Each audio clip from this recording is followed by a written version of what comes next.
ఈవేళ కూటమి ప్రభుత్వం చంద్రబాబు నాయకత్వాన దాన్ని పీపీపీ మోడ్లో ప్రైవేటీకరణ చేయాలన్న లక్ష్యం చాలా చట్టవిరుద్ధమైనది.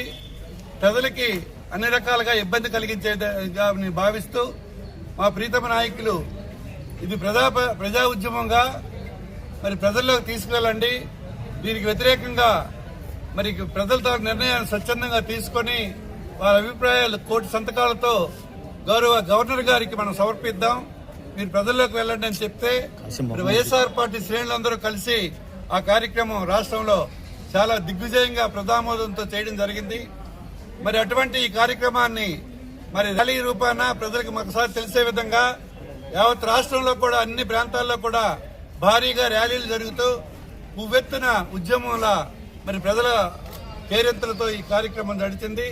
అందులో భాగంగా నర్సనపేటలో కూడా చాలా పెద్ద ఎత్తున ప్రజలందరూ స్వచ్ఛందంగా హాజరై మా వైఎస్ఆర్ పార్టీ నాయకులతో సహా ప్రజలందరూ కూడా ఇందులో పాల్గొనడం జరిగింది.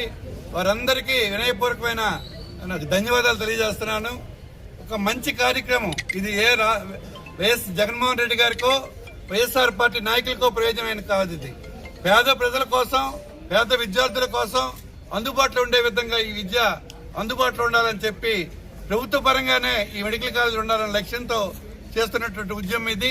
దీనికి సంపూర్ణ సహకారం అందించినటువంటి యావత్ జిల్లా ప్రజానికానికి కూడా హృదయపూర్వక అభినందనలు తెలియజేసుకుంటూ జగన్మోహన్ రెడ్డికి మరోసారి ప్రజల తరఫున పోరాడినందుకు ఆయనకి హృదయపూర్వకమైన ధన్యవాదాలు ప్రజల తరఫున తెలియజేసుకుంటూ